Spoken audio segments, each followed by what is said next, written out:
During the Double 11 sales, my wife listed me on her online shop.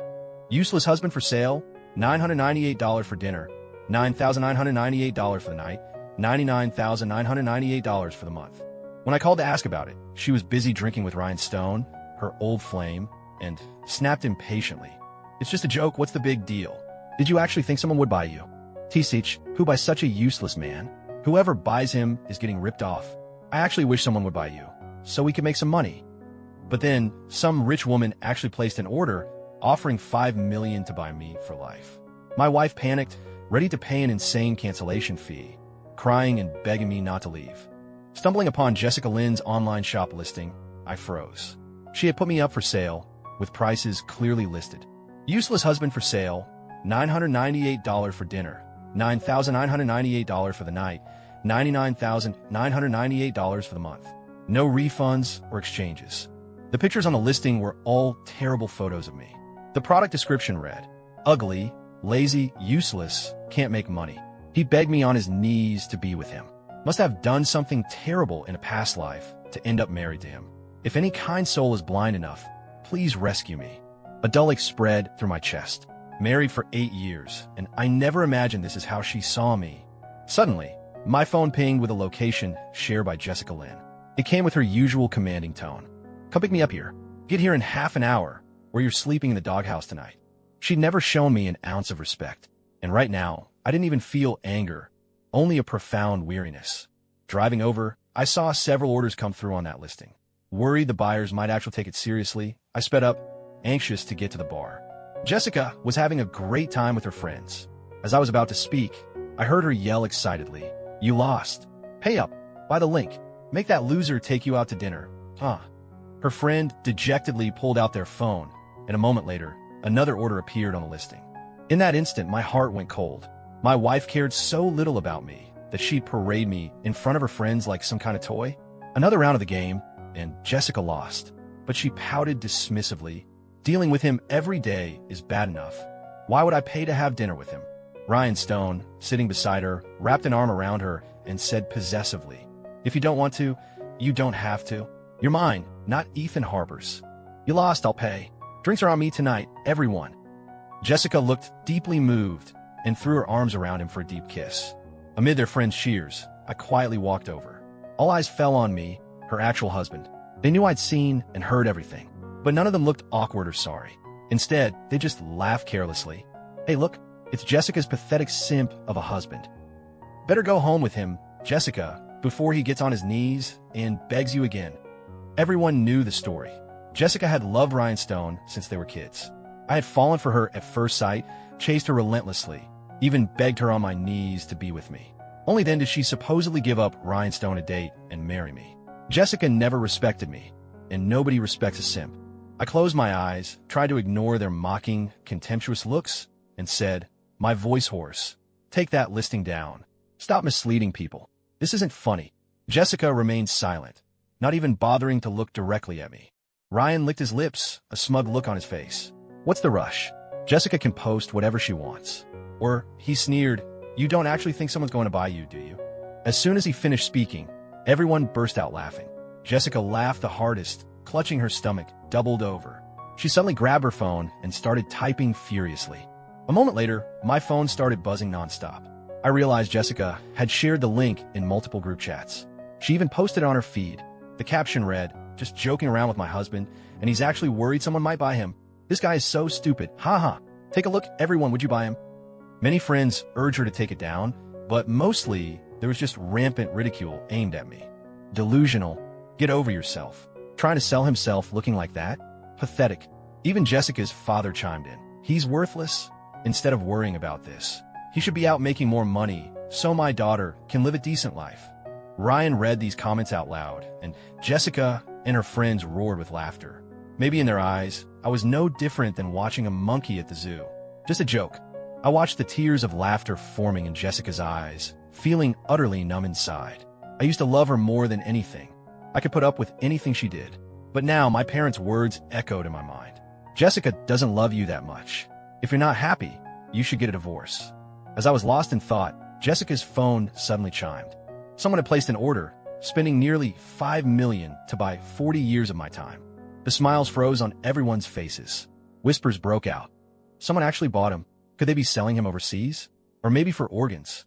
Jessica's expression turned anxious. Maybe it was just me, but her gaze seemed tinged with worry and reluctance. Her voice trembled. Don't scare yourself. I'll just explain to the buyer right now. Arrange a refund. But Ryan stopped her. Why refund it? That's $5 million.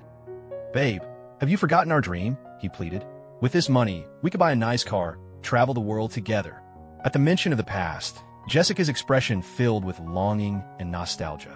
But remembering her friend's earlier speculations, she hesitated.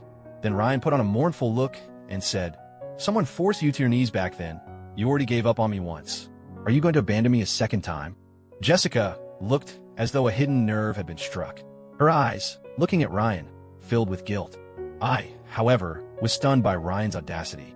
Staring coldly at him, I said, You know perfectly well, did she really abandon you? A flicker of guilt crossed Ryan's face. Then he looked pleadingly at Jessica. Jessica immediately shielded him protectively, her gaze towards me turning cold. She yelled at me, You keep saying you love me, so what's wrong with making a sacrifice for me? You're so useless. For once, you have a chance to make some real money for me. You should feel honored. Besides, if it weren't for you back then, Ryan and I would have been together long ago. We wouldn't have all this regret now. You owe us this. It's time you paid up.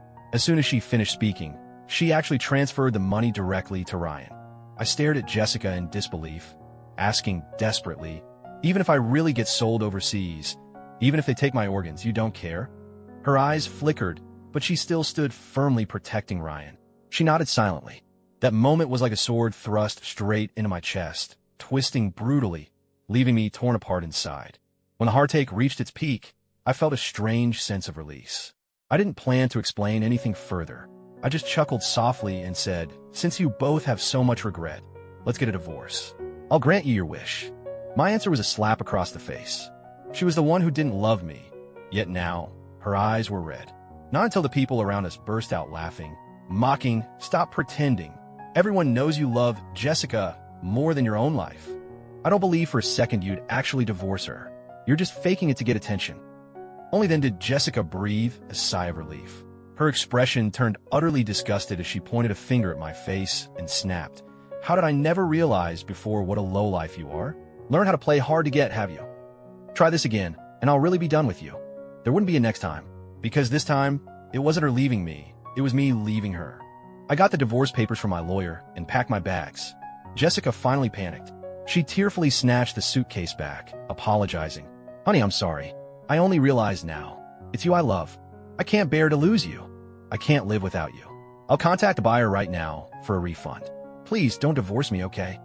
My heart, wounded countless times, shamefully softened again at the sight of her tears. I wanted to push her away firmly, turn, and walk away without looking back. But after loving her for 10 years, I couldn't bring myself to do it. Jessica and I reconciled, and her attitude towards me improved significantly. We started acting more and more like a normal, loving couple. One day, she asked me to go to a specific Starbucks to pick something up for her. I waited for a long time. Finally, a pair of high heels stopped in front of me. A soft, pleasant female voice sounded from above me. Ethan Harper? Hello, I'm your buyer. In that moment, despair washed over me like a flood, drowning me completely. At the peak of my anguish, I actually laughed. Laughed at what an idiot I'd been, to actually believe Jessica Lynn could love me. I looked up, wanting to explain things to the buyer. But when I saw her face clearly, I froze. She tucked back a strand of her wavy hair, her almond-shaped eyes crinkling at me as she sat down opposite me in her heels. A wave of familiarity hit me. It was Alice Meng, a classmate from college, and later my colleague when I worked in Seaville. What a shame that I'd thrown away a great future for Jessica Lynn, ending up in this small city. Years had passed. Alice Meng must be doing well now, right? She nodded, smiling. I'm still at Meng Corporation. Vice president now. It's such a shame, she added. If you had stayed with me back then, with your talent, you'd definitely be. I quickly changed the subject. No point dwelling on past glories. Anyway, I continued, that online shop link. My wife was just messing around. Did you really place an order? Got money to burn? I'll have her refund you when I get back. But Alice Meng shook her head, saying seriously, no refunds. Starting today, the next 40 years of your life belong to me. I want you back at the company, helping me. I believe the value you can create will far exceed $5 million. Here, she suddenly grinned slyly and started counting on her fingers. Don't worry, I'm not stupid. I used all sorts of coupons, got quite a discount. Besides, I only bought 40 years of your time, until you're 67 according to the contract. You'll practically be retired by then. If your wife still wants you back, I'll return you. Seeing how serious she looked, I didn't know whether to laugh or cry. Alice Ming had even brought the employment contract with her. The position was project manager, with a very attractive salary. She told me to think it over carefully. Not long after she left, a new comment appeared on the online shop link. An outstanding person, worth far more than the price. Amidst all the comments tearing me down, it stood out starkly. Suddenly my eyes stung. I realized then, ever since I'd thrown everything away to come to this small city, no one had praised me, not once. When I got home, I stepped out of the elevator to find my luggage carelessly tossed in the hallway. Inside the apartment, I heard Jessica Lynn's unrestrained laughter. That idiot. I just cried a little, and he actually believed me. You should have seen how touched he looked. Doesn't he use his brain? How could I possibly love a useless scumbag like him? I've already talked to the buyer. That fool will go with her to Seaville, and then Ryan can move in. I took a deep breath. The agony of being sliced to death couldn't be much worse than this, could it? I took out my key to open the door, only to realize Ryan Stone and the entire Lynn family were there. They looked more like a real family, sitting closely together, all looking at me with contempt and mockery. Ryan Stone's expression was exaggerated. Well, look who's back. The piece of trash bought by some rich woman. How'd you serve her? Did you two sleep together? At the mention of sleep together, Jessica Lynn frowned, her face instantly darkening. Jessica's mother glanced at me and said disdainfully, "Is the buyer blind? Are you blind? Can't you see we have guests? Hurry up and boil some water for tea." When I didn't move, Jessica's father grew even more annoyed, pointing at the bags and boxes of gifts nearby. "Look at Ryan. When he visits, he brings ginseng and fine wine. He even offered to take me to America for treatment. Now look at you. All these years, you haven't earned any real money, never brought any decent gifts when you visited, and you don't even have the connections to help me get treatment for my illness. If it weren't for you, you worthless bastard, shamelessly begging my daughter on your knees to be with you back then, she would have married Ryan long ago, and I bet my illness would have been cured already." I looked at them quietly, my heart utterly cold. 8 years ago, Jessica's father had fallen seriously ill. I gave up my promising future in Seaville and took an ordinary job in this small city to be with him during his treatment and take care of the entire Lynn family. His condition meant he absolutely couldn't drink alcohol or eat rich, restorative foods. I carefully managed his diet, only for it to become proof of my incompetence in the end. And Ryan Stone, the good son-in-law they were praising, what had he done back then? I sneered. You think I broke up Jessica Lynn and Ryan Stone? Back when you first got sick, Ryan Stone couldn't distance himself from Jessica fast enough, latching on to some rich heiress instead. He even said if Jessica kept bothering him, he'd have someone beat her up. I only pursued her so hard because I didn't want her to be heartbroken. Back then, her attitude towards me started softening, becoming more ambiguous. She said she wanted to see the depth of my love, told me to kneel for her. So I gritted my teeth and knelt. Later, when we started dating and got married, she always thought she was the one who had given up Ryan Stone. Little did she know, she was the one who got dumped. After hearing what I said, Ryan Stone looked incredibly guilty. But Jessica Lynn scoffed dismissively. Think you can drive a wedge between Ryan and me just like that? Don't think I'm that stupid. I know what kind of person he is, and I definitely know what kind of person you are. You say he abandoned me? Where's your proof? If you don't have any, get the hell out of our house. Ryan Stone finally regained his confidence, crowing, "Exactly. Do you have any proof?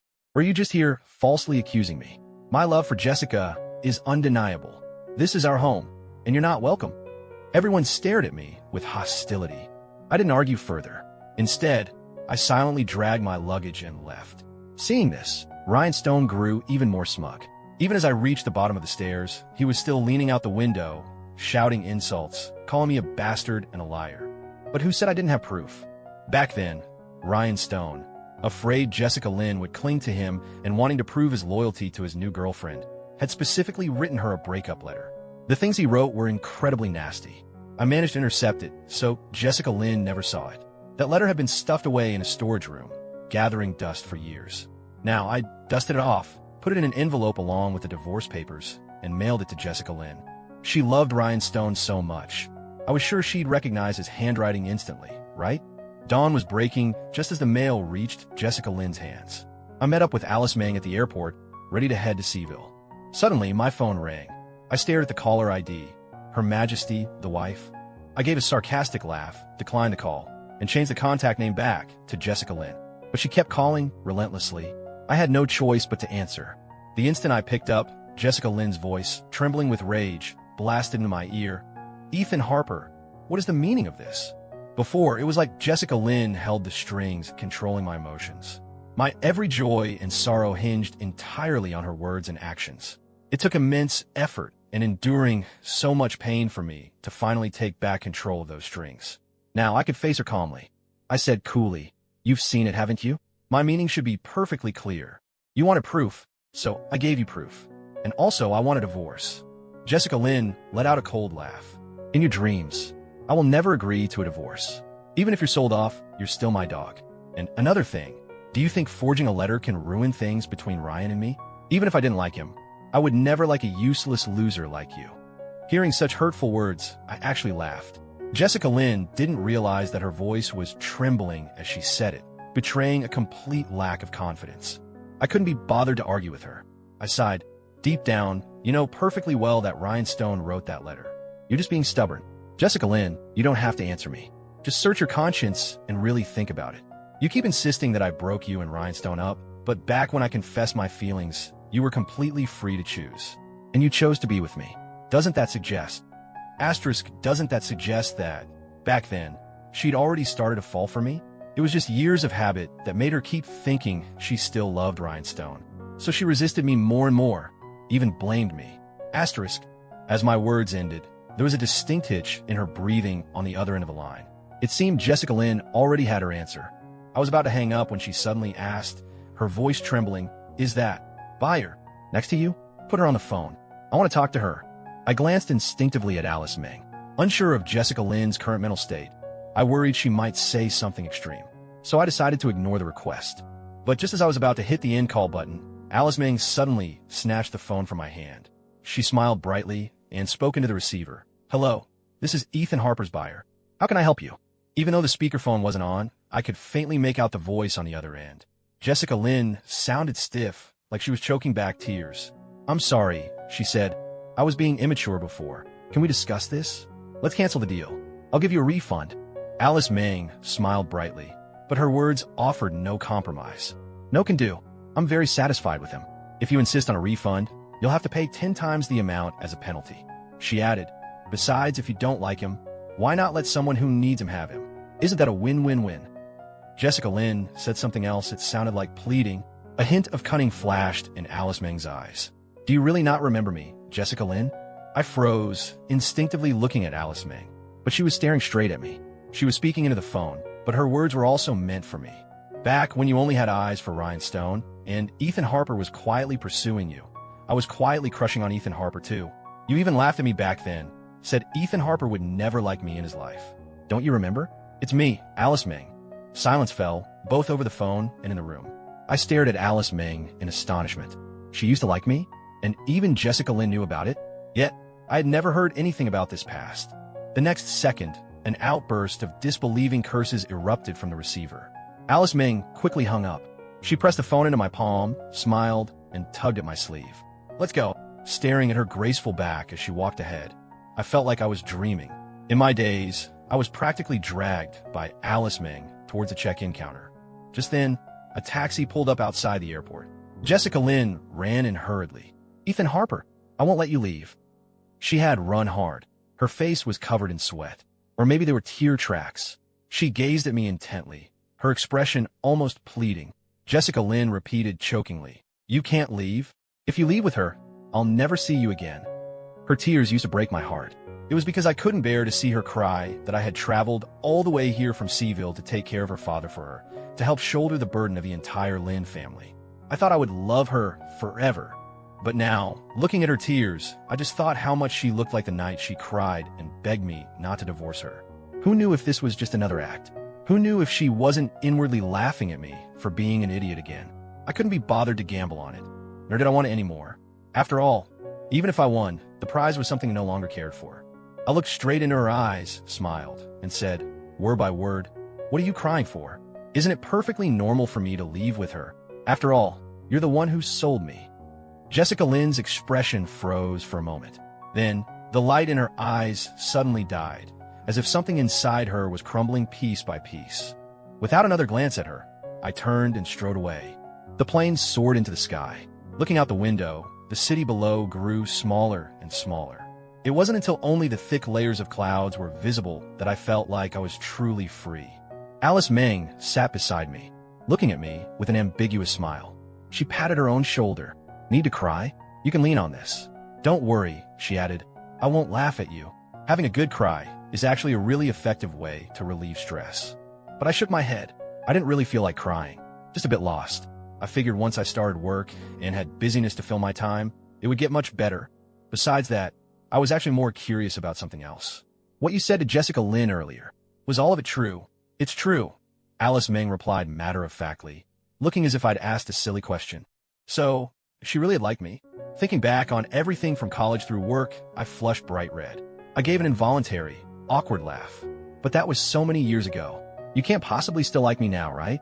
I expected Alice Meng to nod matter-of-factly again, but she just curled her lips into a mysterious smile. "What do you think?" Alice Meng had thoughtfully helped me find an apartment. The day after arriving in Seaville, I officially started the job. Alice Meng introduced me personally. She specifically emphasized that I was the project manager she had personally recruited. I could tell that people on my level, and even those under me, weren't entirely convinced. But I didn't care. During my time with Jessica Lynn, I had long grown used to being looked down upon. To my surprise, however, though they might not have fully accepted my position, they treated me with respect. At least they politely called me Mr. Harper.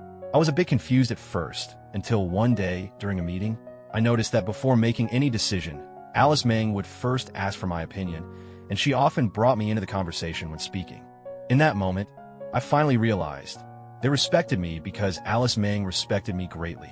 Just as Jessica Lynn's friends and family hadn't respected me before, because she herself had shown me no respect. Having finally straightened up after bending over backwards for so long, I felt both relieved and somewhat bittersweet.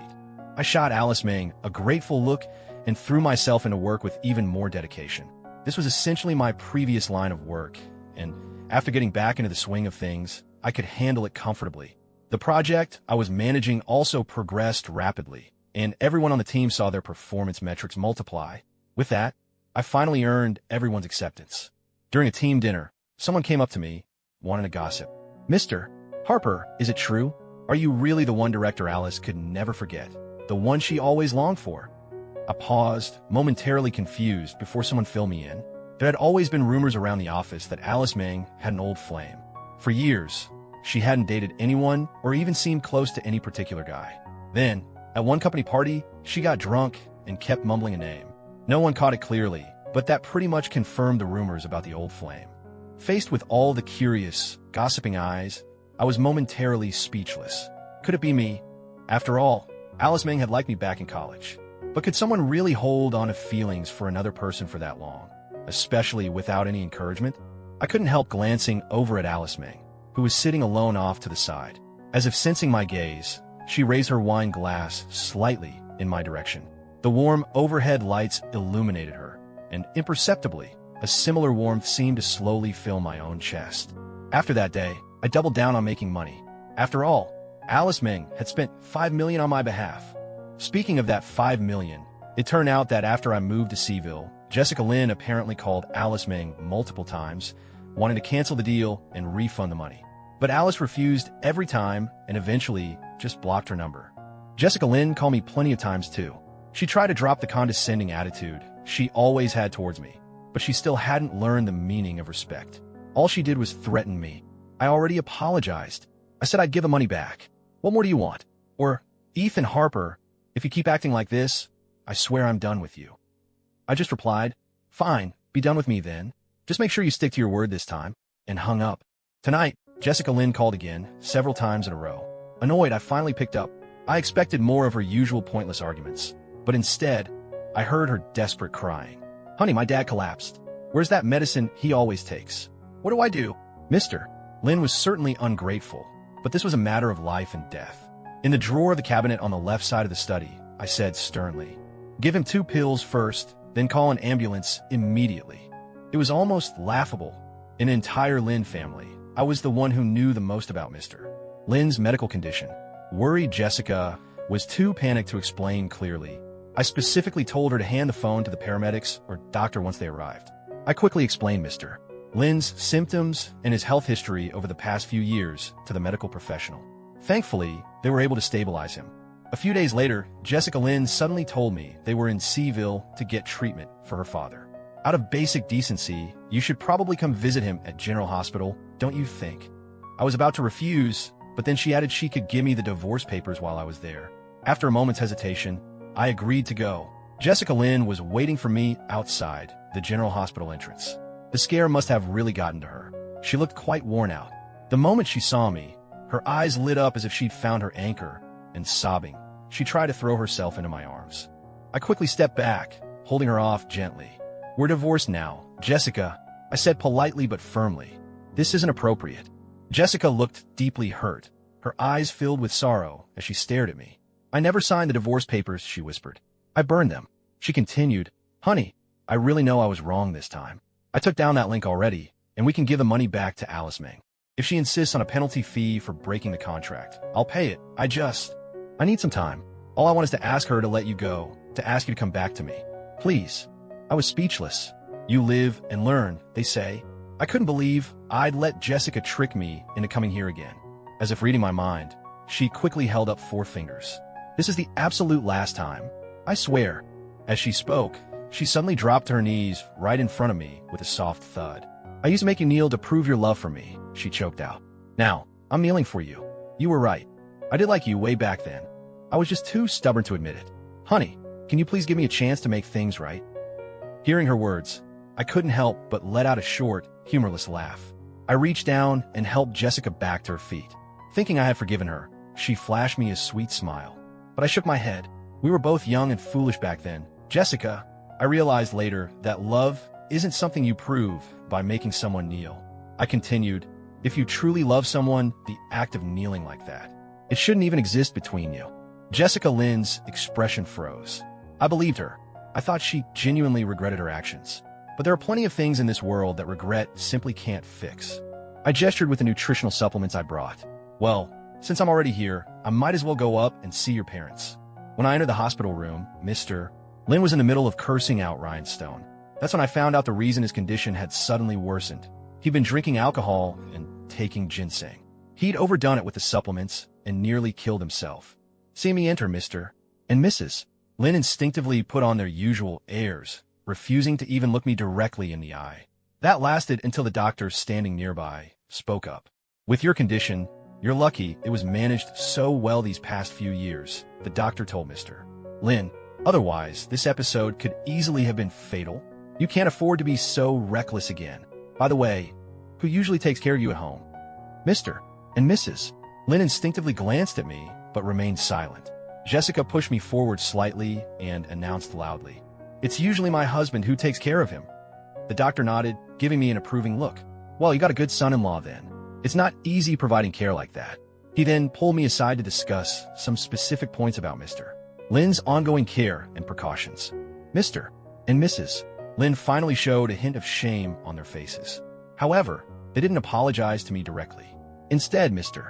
Lin turned his anger back towards Rhinestone. You see, Ethan Harper? Now look at yourself. You nearly killed me, he raged, and writing that letter insulting my daughter, calling me an old coot who should just die already. How could you be so vicious, you brat? I raised an eyebrow, a small smile playing on my lips. So I thought, asterisk, they saw that letter too. Asterisk. That letter Rhinestone wrote back then was vicious. Not only did he say he didn't like Jessica Lin, but he also threatened her to stay away from him. Even worse, he cursed Jessica's father, wishing he'd die sooner so he wouldn't be a burden to others. At the time, Jessica Lin was already devastated because of her father's illness. That's why I did everything I could to intercept that letter. I glanced at Jessica's father, who was getting increasingly furious as he spoke, and her mother, whose face was etched with anger, and couldn't help but smile. After being such ungrateful people for so long, getting this treatment now is what they deserve. But I didn't understand why Rhinestone now that his true colors were revealed, was still shamelessly sticking around the Lin family instead of leaving. It couldn't possibly be because he genuinely loved Jessica Lin, could it? I couldn't be bothered getting involved in the Lin family's drama. The gift had been delivered, so I quietly slipped out of the hospital room. Now, I've pretty much settled in at Meng Corporation, and my projects and work are all on track. As soon as I got back to the company, Alice Meng called me into her office, beaming. That project of yours is progressing very well. I'm planning to assign you another important one. If you do a good job, you'll likely get promoted very soon. See, I told you my $5 million was well spent. I looked at her smiling eyes, and a warmth spread through my heart without me realizing it. But mentioning the $5 million, I couldn't help but urge her, thank you for helping me, but the $5 million really wasn't necessary. You should let Jessica Lin refund you. Alice Meng paused, her smile stiffening slightly, but she still nodded. Okay, I understand. Alice Meng was incredibly efficient. I had just mentioned it to her at noon, and 2 hours later, she had processed the refund. Worried Jessica Lin might misunderstand, I sent her a message. Alice Meng has agreed to the refund. But this doesn't mean I'm coming back. Even without this, we were going to divorce sooner or later anyway. Remember to sign the divorce papers and mail them to me. On the other end, the typing indicator kept appearing. But after waiting for a while, no reply ever came. Still, a weight lifted off my chest, and I let out a long sigh of relief. At least I wouldn't owe Alice Meng a favor anymore. I decided to go up to the rooftop for some fresh air, but as soon as I got there, I heard someone crying. Although the sound was extremely suppressed, I could still sense the person's deep sadness. Not wanting to disturb anyone, I turned to leave, but I accidentally caught sight of a slender figure. It was Alice Meng. The Alice Meng I knew was either cunning or flamboyant. I had never seen her look so vulnerable. Suddenly, I recalled her saying on the plane that a good cry could relieve stress. Could it be that she had secretly cried like this many times when no one was looking? For no reason, I suddenly felt a pang of sympathy for her. I stepped forward and offered her a tissue, not expecting to startle her. Alice Meng, her eyes red, said frantically, "Don't get the wrong idea. I'm just really stressed, and crying helps. It's not about anything else." I nodded matter-of-factly, but after glancing at me furtively for a moment, she couldn't help asking, Are you going back to Jessica Lin?" I froze. Then it hit me. She thought asking for the refund meant I was going back to Jessica Lin. I laughed, speechless. "Do you really see me as some kind of commodity? I asked you for the refund because I felt bad letting you waste your money like that. I've already made it clear to Jessica Lin that we're divorcing. My career is finally taking off again, and I'm not about to walk away from it." Alice Meng finally stopped crying. She stared at me for a moment. "Really? So, you'll be single then?" I nodded blankly. "Then I can pursue you." Seeing Alice Meng's suddenly overjoyed face, I froze again. So, she really has liked me since college. She came up here secretly crying just now because she thought I was leaving? In that instant, my heart completely melted. I thought I was foolish enough, but it turns out there's someone even more foolish in the world. Alice Meng shed her earlier dejection, reached out, and playfully pinned me against the railing. She grinned like a domineering just wait. You'll be mine sooner or later. From then on, Alice Meng actually started pursuing me. She'd ask me out to dinner and movies whenever she was free and send me cheesy pickup lines she found somewhere. Yet, she was extremely serious when it came to work. When I occasionally reminded her to stop sending those lines, she'd lecture me sternly. Don't discuss personal feelings during work hours, making it seem like I was the unprofessional one. One day, Alice Meng asked me out to dinner again. It was supposed to be a pleasant meal, until I noticed the Lin family sitting not far away. It seemed Mr. Lin's condition had improved, so they were out celebrating. Rhinestone was with them, bustling about ordering food and pouring water. But Mrs. Lin looked utterly disgusted. My husband is just recovering. He can't eat this heavy, oily, spicy stuff. How many times do I have to tell you before you remember? Useless. And you brag to us about having connections, about being able to cure illnesses? Let me ask you, where are these connections? You're useless and full of lies. How can we possibly entrust our daughter to you? I think Ethan Harper was better. Good thing we chose her back then. It's all your fault. I wonder when my son-in-law will come back. Rhinestone received a solid eye roll from Mrs. Lin, but he just swallowed his anger, suppressing the fleeting glint of malice in his eyes. How the tables have turned. It's only been a few months. Rhinestones and my positions have completely reversed, but I didn't feel particularly happy, just found it ironic. Jessica Lin looked irritated, unwilling to even glance at Rhinestone anymore. instead gazing around blankly. Inadvertently, our eyes met. Her eyes lit up for a second, but then she saw Alice Ming beside me. Her face instantly turned pale. I suddenly remembered what Alice said at the airport. Back when she secretly liked me, Jessica had mocked her, saying I could never possibly fall for her. I knew full well how vicious Jessica could be. How must Alice have felt then? Before I could even think, my body acted on its own. Right in front of Jessica, I took Alice's hand. Jessica's eyes widened in disbelief, despair slowly clouding her features. Alice looked down at her hand, then back at me, surprised.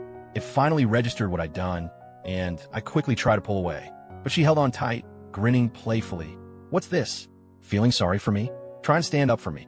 I didn't say anything, but my face flushed hot. Taking this as confirmation, she leaned close to my ear and whispered, "Ethan Harper, you're done for. You've fallen in love with me." I desperately wanted to deny it, but this woman, honed by the business world, had a knack for reading people that was spot on. She'd see through any denial, so I remained silent. Still, as we passed Jessica's table, I couldn't resist leaning in to quietly warn her, "Be careful of Ryan Stone. Something feels off about him."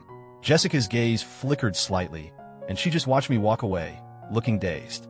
Maybe I jinxed things by saying anything. Sure enough, not 2 days later, I got a video call from Ryan Stone. He had a knife pressed against Jessica's throat. "Ethan Harper," he sneered, "aren't you supposed to be madly in love with her? Now she's in my hands. Give me the $5 million, and I'll let her go. Otherwise," he chuckled darkly, "you'll never see her again." Jessica looked terrified, tears streaming down her face as she sobbed. "Honey, save me." I was silent for a long moment. Then I laughed. "Then go ahead and kill her. It has nothing to do with me anymore." Both Ryan Stone and Jessica froze. Ryan gripped the knife tighter, suddenly looking awkward and unsure. Jessica stared at me, her eyes filled with disappointment and utter despair. I gave her a helpless, sore smile. "You swore, Jessica. Last time, at General Hospital, you swore that would be the last time you lied to me." Jessica's expression changed instantly, a hint of guilt flashing in her eyes. On the video feed, the ropes supposedly binding her were laughably loose. Plus, through a door crack that briefly appeared on screen, I clearly saw Mr. and Mrs. Lin peeking out. She fooled me once, twice. I couldn't let her get away with it a third time. "You must realize by now, there's no chance for us anymore, right?" Jessica's face went deathly pale. I hung up before she could respond. I found out later that Jessica had actually listened to my warning. She discovered Ryan Stone had previously leeched off several rich women, only to be kicked to the curb each time. On top of that, he was a reckless spender and heavily in debt. Hearing that Jessica was relatively well off, he decided to target his old childhood friend. But Jessica was incredibly foolish. In a misguided attempt to prove I still cared about her, she actually struck a deal with Ryan Stone. She paid him 200,000 yuan to help her stage the kidnapping. When I saw through her plan, it completely backfired. Jessica refused to pay Ryan the promised money, and her parents started furiously berating him. Humiliated and furious, Ryan shoved back hard, accidentally knocking Mr. Lin to the floor. Having just been released from General Hospital, Mr. Lin died right then and there. Ryan panicked, forgetting about the money, and ran, becoming a fugitive. He didn't evade capture for long. He was caught a few days later and sentenced to 5 years. Utterly devastated, Jessica took her mother home. After Mr. Lin's funeral was over, I finally received the divorce papers I had been anticipating. The moment I got the divorce papers, I slapped them down on Alice's desk. "You were right." She looked completely baffled. "Huh? What was I right about? I'm done for. I've fallen in love with you." She had secretly loved me for such a long time. She must have been following my situation closely to have bought whatever Jessica posted the instant the link went up. When she made the purchase, she couldn't have known whether my marriage was happy or not. So she must have just taken a chance, rolling the dice. She even knew to use a coupon for the purchase, and she only bought my time up until I reached retirement age. It's no exaggeration to say she saved my life. A girl so devoted, so cunningly clever, and yet possessing such solitary courage. How could I possibly stop myself from falling in love with her? Alice beamed, her eyes crinkling. "I knew that already. Besides, you belong to me now. I bought a lifetime claim on you, remember?" I couldn't help reminding her, "You only bought 40 years worth until I turned 67. What's the difference?" "It's a huge difference. I don't plan on just living to 67. Okay, she conceded. "When you turn 67, you can belong to yourself again. But until then, you're all mine. Also, let me just remind you, Mr. Harper, she started, it's currently work hours. Perhaps we shouldn't be discussing personal math. The rest of her sentence was swallowed by my kiss. Outside the window, new buds bloomed on the peach trees. Another beautiful spring had arrived.